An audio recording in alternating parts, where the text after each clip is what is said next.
Gotta figure out what the heck is going on.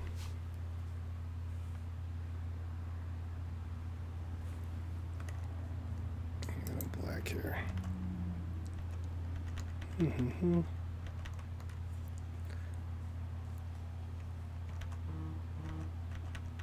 It might be a situation where I just pull this up on my damn. Yeah, I can't hear you. Yeah, as long as you can hear me, I am fine right now.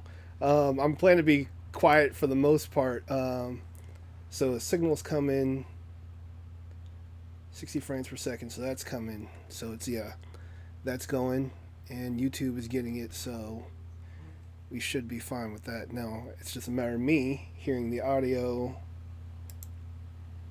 from you all.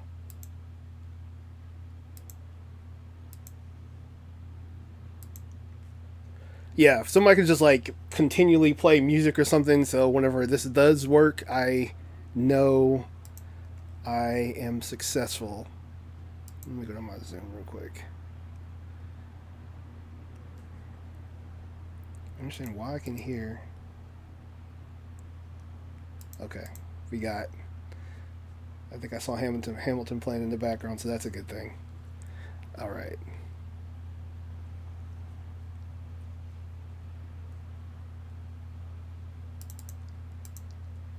Advanced audio properties.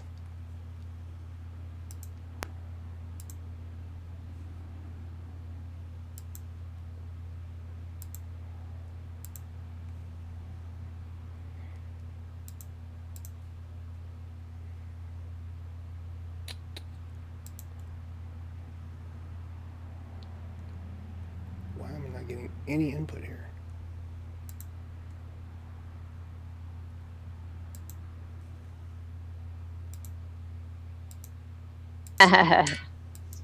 The baby boy. Great. I got 4 minutes to figure it out. All right, let's go to here and let's go to.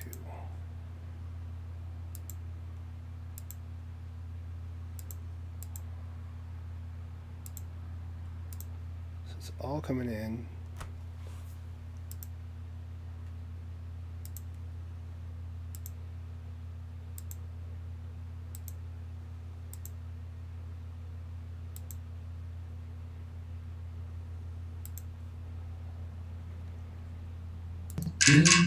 People going to start watching us in a few minutes?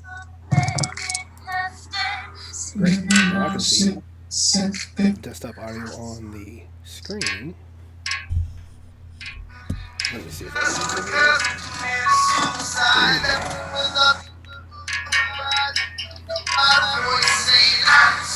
Okay, so now I hear. You hear? Yeah, I hear you now. I hear you now. All right, I'll turn off the music. Okay. The dead are destitute without a cent of restitution. Okay. So yeah, I'm gonna go to black while we figure this, while I get this right. Cool. So I'm glad everybody's here today. Thank you all for coming and participating. Laura, can everybody give a mic check real quick? Laura, Lee. I can hear you. Okay. John, I don't know if you heard it earlier, but Johnny said he has to leave in about 30 minutes. And obviously, I'm at work, and if I get a call, I will have you. Okay. If you do, just let us know. Just announce it. You can bounce out, and then Lee and I will just continue the conversation going. But yeah, it'll be fine. I was thinking about sending the message out to the rest of DLF, but I was concerned about the return we might get because Derek can get kind of talkative, and so can yes, he can. Yeah, and so we're going out. We're going out over YouTube now, guys. Yeah, we're live on YouTube. Yep. Okay. All right. Good. We'll say anything. In a minute, I'll go ahead and I'll fire it up. We're not. The audio is the only thing going right now, so I'll. Hot mic. Be careful. Yeah. We're hot. We're hot. So as long as everybody can hear us, that's good. So, starting in about 30 seconds or so, I'll fire it up and we will make it happen.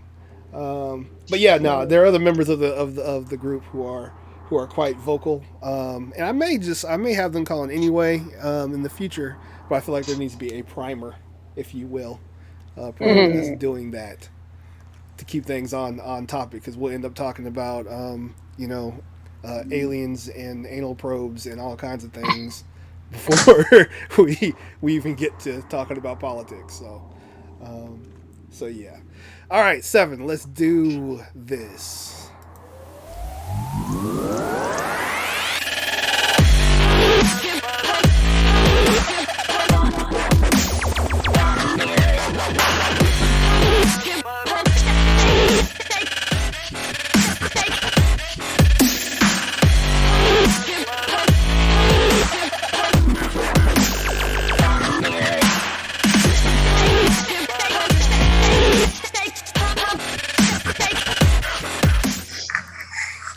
Okay, all right. DLF live for August 8th, 2019. So we got Laura, we got Lee, we got John back again. Everybody from Racism Part 1. I was trying to get Cash here tonight, but he was indisposed and handling some stuff with his family. So he wasn't able to join us, but I do want to have him on later on to discuss this very topic, because there's some things that I think will be pretty interesting that I would like to expand the discussion. And then he can help facilitate that. So I'm glad all y'all are here this evening. Last week we talked extensively about racism being a national security risk, and a lot of the rhetoric coming out of the White House fueling that fire. And then between last show and this show, we didn't just have one but two shootings. Now we know one of the mass shootings was confirmed to be motivated. The El Paso shooter was confirmed to be motivated by xenophobic sentiments reflected in Trump's speech. The other shooter apparently had a history, online tweets in regard to like visiting, Elizabeth Warren sites and anti-fascist tweets and whatnot. But he didn't have a manifesto. So already, a lot of people online are busy saying, you guys got one and we got one, so that just proves right there it's not, an issue in regard to race. So I wanted to talk about that initially and see what your feedback and what your take on that was. Who are you starting with?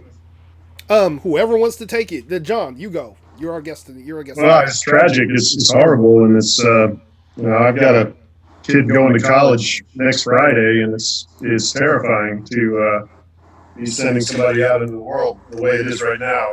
I know a lot of people feel that way. I just the thing in El Paso, what the guy wrote is disturbingly like a Trump speech, which is really what got me. I don't know if the rest of you noticed that, but and it's not the only thing. Just last week, a guy was arrested at the North Carolina legislature with a handgun and 2 clips in his bag, going with an appointment to see Representative Joe John. So, I mean, it's a scary time, and he's got right-wing stuff all over his Facebook page too. So, really not sure where we are as a country right now, but it's not a good place. I agree. Lee, you want to pick it up? Yeah. So, I had mentioned last week about we're not just going to see one lone shooter attack. We're going to see multiple. We're going to see groups. One reason why I said that, I forgot where I picked this up, somewhere in my education, but they've documented that in places that are isolated, once someone kills themselves, there's always follow-up suicides. For whatever reason, people get the idea that, okay, well, that's an option. These shooters are going to trigger other guys that are on the fence, and they're going to go from planning to action because they're emboldened. And literally not even a week later, cops stopped a guy who was reported brandishing a gun outside, I think, some sort of women's type shelter. I believe in the El Paso area. Handgun, multiple magazines on his person. They did not search his truck for whatever reason. And he also had a bag of mystery white powder. Yeah, and I think whenever I saw a photo of him online, there were like he had like gloves on his hands, where he had been stopped by the cops, and he had some blue medical gloves in his hands. So I was like, I don't know anybody who just normally walks around, unless they're getting ready to perform a surgery, with gloves. Well, the cops admitted that if they had not gotten there when they did, it probably would have ended up with another some sort of mass casualty event. I don't understand why, circumstantial evidence, a guy brandishing a firearm in public and drove from wherever he was, I believe Houston or maybe Dallas, to be there, and they just had a mass shooting. Why they didn't decide that he needed to have his truck searched. They had ample probable cause to search his truck and detain him further for suspicion of obviously about to commit a mass casualty event. It blows my mind that we're still seeing this law enforcement taking a kid glove approach to these guys. Okay. Yeah, I mean, I that's an issue for me as well. It's I don't understand why it seems like we have no mechanism for addressing this preemptively, that it's just basically a situation where you just have to let people die, and then hopefully somebody can stop the shooter before numbers rack up high enough. But basically, how do you prove intent, especially if somebody doesn't write a manifesto? Someone can be wearing gloves, have a trench coat, have a bunch of ammo. There was an image online in regard to that showed a guy with an AR-15 or a semi-automatic rifle on his back, basically in Starbucks, just walking around. So how do this whole idea about the proliferation of guns being the solution, I feel actually allows shooters to hide that much more effectively, because everybody's entitled to open carry. So how do we know that person over there with an AR-15 has hostile intentions or not? I find it interesting that all the pictures of those guys are white dudes. Yeah. And a guy in Walmart with an air rifle gets killed by the police as an African American, about 2 years ago. So I wonder if we had a bunch of guys who don't look like that walking into Starbucks with AR-15s, how long that would last. Exactly. They talked about, and I saw a post a long time ago, and there was a joke circulating about, basically the Black Panther Party are basically, if there were more, pro-black gun organizations that, sprung out of this and created a new movement, that they would, we'd have gun control immediately. And so, yeah, right. that sentiment is quite true. I actually shared an article about that. Go ahead, Laura. What were you about to say? Shared an article about that a few days ago, about how the NRA in the 60s, when the Black Panthers, were all about owning guns, and when, I forgot where they went, somewhere in California, a courthouse or something with guns, the NRA was all for gun control then. And now we've gotten to a time where it seems as if the NRA is majority white, and that they want their guys to be able to have guns. Well, there's still basis for that. Even in North Carolina, to buy a pistol, you have to have a handgun permit. That's rooted in those Jim Crow era laws of we've got to keep track of all the African Americans that want to buy handguns. It doesn't make permitting a bad law, but yes, you're correct where it came from. Yeah. And I'm rarely speechless, but I'm pretty without words to say about what happened this last weekend and what it means for our country, because you saw the president trying to visit those places and turn it into a campaign rally and complaining that people weren't nice enough to him. I just don't know that we've got the leadership in place to make it through this next 2 years without getting much worse. And you compare him to the guy's not going to win, but Beto O'Rourke, that's his hometown. Yeah. And he has absolutely been stellar, just walking around, hugging people, being empathetic, which is something this president is entirely incapable of being. Yeah. And I just don't know what we're going to do without decent, humane leadership to help us get through this. I agree. I do want to touch on something since, Laura and John, you guys both, have to go, or Laura can go at any time based off of where she is. And I know you got to go, John. I do want to play a quick clip real quick and then get your take on it, because I think that, there's a couple different issues at play here, and the way it seems like we're trying to address this problem as a society is through this mutually exclusive lens where basically, oh, it's race, oh, it's guns, oh, it's mental health. And it's like, people are trying to force people into a specific lane. So Princeton professor Eddie Glaude was on one of the talk shows. I think it was like Meet the Nation or something like that or whatever. But I want you to listen, to what he said real quick. It's easy for us to place it all on Donald Trump's shoulders. It's easy for us to place Pittsburgh on his shoulders. It's easy for me to place Charlottesville on his shoulders. It's easy for us to place El Paso on his shoulders. This is us. I can't hear that. Sorry. I'm sorry. America's not unique in its sins as a country. We're not unique in our evils, to be honest with you. I think where we may be singular is our refusal to acknowledge them. And the legends and myths we tell about our inherent, goodness to hide and cover and conceal, so that we can maintain a kind of willful ignorance that protects our innocence. Yeah. See, the thing is that when the Tea Party was happening, we were saying, pundits, oh, it's just about economic populism. It's not about race. When people knew, social scientists were already writing that what was driving the Tea Party were anxieties about demographic shifts, that the country was changing, that they were seeing these racially ambiguous babies on Cheerios commercials, that the country wasn't quite feeling like it was a white nation anymore. And people were screaming from the top of their lungs, yo, this is not just simply economic populism. This is the ugly underbelly of the country. See, the thing is this, and I'll say this and I'll take the hit on it. There are communities that have had to bear the brunt of white Americans confronting the danger of their innocence. And it happens every generation. I saw him on.